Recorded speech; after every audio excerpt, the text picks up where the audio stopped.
সকালবেলা ঘুম থেকে ওইটা সিও অফিস যাচ্ছি, কারণ বন্ধুরা সবাই ওইখানে ওয়েট করতেছিল। একসাথে এখান থেকে আমরা রওনা করব হরিণঘাটার উদ্দেশ্যে। তো যথারীতি আমরা বেকুটিয়া ব্রিজের দিকে অগ্রসর হইয়া ব্রিজ ক্রস করে তারপরে আমরা হরিণঘাটার উদ্দেশ্যে রওনা করব। তো আজকে আকাশটা মেঘলা মেঘলা, সাথে রোদও ছিল, সব মিলে ওয়েদারটা খুব ভালো ছিল। তো যেহেতু তেজপুর থেকে 80 কিলোমিটার দূরে অবস্থান করতেছে হরিণঘাটা, তো আমরা মোটামুটি সকালবেলায় রওনা করছি। এই কারণে আমার বন্ধুরা পিছনে আছে, কেউ সামনে অটোমেটিক চলে গেছে। একটা বক্স নেওয়া হয়েছে যাতে গান শুনতে শুনতে যাওয়া হয়। তো সবাই মিলে রওনা করলাম, যাইতেছি অনেক দূরে পথ। তো মাঝখানে চা বিরতি নিয়ে এরপরে আমরা আর দেরি করি নাই, সোজা চলে গেছি হরিণঘাটার উদ্দেশ্যে মোটামুটি বাইক স্পিড নিয়ে।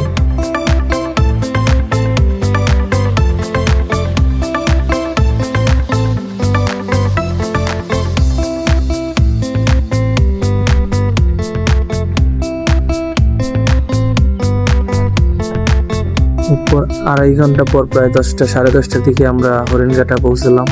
তো এখান থেকে একটু ভিতরে গেলেই মানে গহীন জঙ্গল, চারপাশে সবুজের সমারোহ, মাঝখান দিয়ে পথ।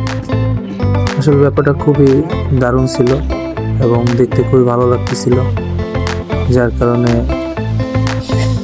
অনেক ভালো লাগছে।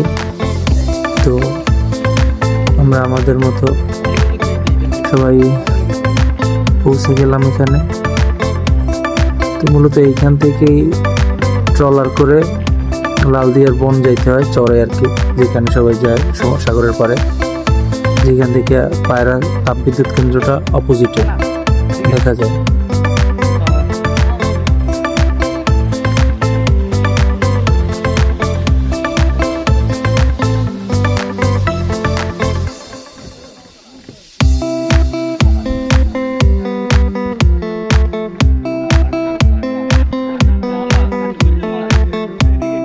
এটা হচ্ছে ট্রলার ঘাট। এই ট্রলার ঘাট থেকে আপনি ট্রলার রিজার্ভ করে যাইতে হবে এই খাল থেকে। এটা একটা অসাধারণ অভিজ্ঞতা, কারণ সুন্দরবনের মতো দুই পাশে গহীন জঙ্গল এবং মাঝখান থেকে খাল যাইতেছি এবং পরিবেশটা অনেক সুন্দর লাগতেছিল, যার কারণে এত জার্নিটাও কিছু মনে হয় না। কি সুন্দর খালের মধ্যে থেকে যাইতেছি, দুই পাশে গাছ, ভালোই লাগতেছিল। তো এখান থেকে অল্প কিছু দূরে 3 থেকে 4 কিলোমিটার দূরেই সাগরের মোহনা। তো আপনারা চাইলে 800 থেকে 1000 টাকা ডলার ভাড়া করে তো আপনারা সাগরে যেতে পারেন। তো এই ছিল আমাদের ট্যুরের জ্ঞান, যে যার মতো ছবি তুলতেছে, ফটোশ্যুট করতেছে, খুব এনজয় করতেছিলাম। আমার ছবি তুলে দেওয়ার মতো কেউ ছিল না, যার কারণে আমার ফ্রন্ট ভিডিও করতে হয়েছে। জাস্ট মুখটা দেখা, নদীর মোহনাটা দেখা যাইতেছে এখান থেকে। যখন নদীর মোহনায় দেখতে পেলাম, মনের মধ্যে অসম্ভব একটা শান্তি কাজ করতেছিল। অনেক সুন্দর একটা ভিউ ছিল, এটা বলে বোঝানো শেষ করা যাবে না। নদীর মোহনায় আসার পর তো সবাই প্রাকৃতিক সৌন্দর্য দেখে মুগ্ধ হয়ে গেছে। যদিও আমি আরেকবার গেছি, তো তারপর আমার কাছে মনে হয়েছে আমি প্রথমবার গেছি এরকমের একটা ফিল হয়েছে সমুদ্রটা দেখে। এত সুন্দর পরিবেশ, মানে কল্পনাও করা যায় না এতটা ভালো লাগতে পারে। অনেক সুন্দর, অনেক সুন্দর। তো রীতিমতো সাগরের মোহনার ঢেউ আমাদের নৌকা তোলপাড় করে দিচ্ছিল।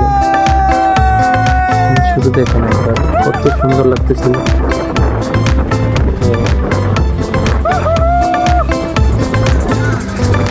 তো এত পরিমাণ ঢেউ ছিল, মনে হচ্ছিল আমরা সমুদ্রের মাঝখানে চলে আসছি, কিন্তু এটা ছিল 3 মোহনা।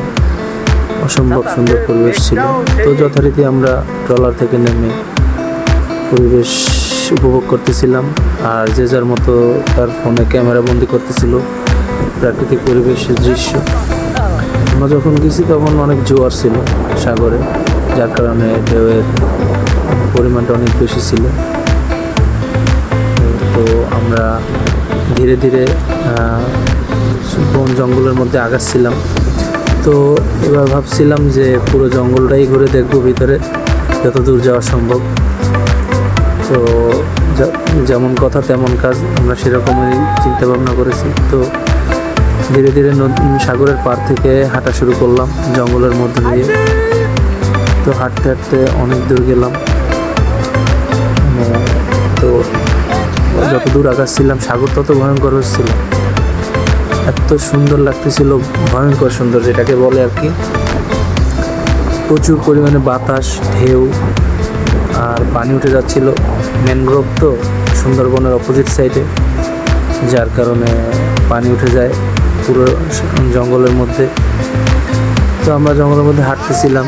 এর মধ্যে মজার কাহিনী ছিল, আমাদের ছিল সোয়ানা ছিল বক্স নিয়ে হাঁটতেছিল। তো বক্স নিয়ে উল্টি খাইয়ে পড়ে গেছিলো, যার কারণে ওঠে নিয়ে অনেক হাসাহাসি করছিলাম, কিন্তু ছেলেটা অনেক ব্যথা পাইছে। তো তারপরও আবার সেই যত দূরে আগাচ্ছিলাম ততই সাগরের সৌন্দর্য বেড়ে যাচ্ছিল। এরকম করতে করতে আমরা জঙ্গলের এত ভিতরে চলে গেছি যে আসার সময় এখন পথ খুঁজে পাচ্ছি না। তো সাগরের পাড় ধরে ধরে তারপরে আসতে হয়েছে সেই 3 মোহনায়। ওইখান থেকে আমরা যথারীতি আবার ট্রলার নিয়ে সে একটা ওয়াচ টাওয়ার আছে, ওয়াচ টাওয়ারের মধ্যে ঘোরার চিন্তা ভাবনা করছি। তো সমুদ্র উপভোগ করার পর অনেকক্ষণ গোসল, 2-3 ঘন্টা গোসল করার পরে আমরা সেই ওয়াচ টাওয়ারে চলে আসছি। এখানে অসম্ভব সুন্দর 6-7 তলার উপর থেকে একদম পুরো জঙ্গলটা দেখা যাচ্ছিল। সবাই রেস্ট নিতেছিলাম, এনজয় করতেছিলাম। তো এখান থেকে ডিসিশন নিলাম যে পরে নীলিমা পয়েন্ট যাব। তো নীলিমা পয়েন্টে এসে সবাই একটু রিল্যাক্স হইতেছিলাম। তো আর কি, এরপরে আমরা আমাদের মতো বাইরের উদ্দেশ্যে রওনা হইলাম। খুব ভালো একটা সময় ছিল এবং খুব এনজয় করেছি।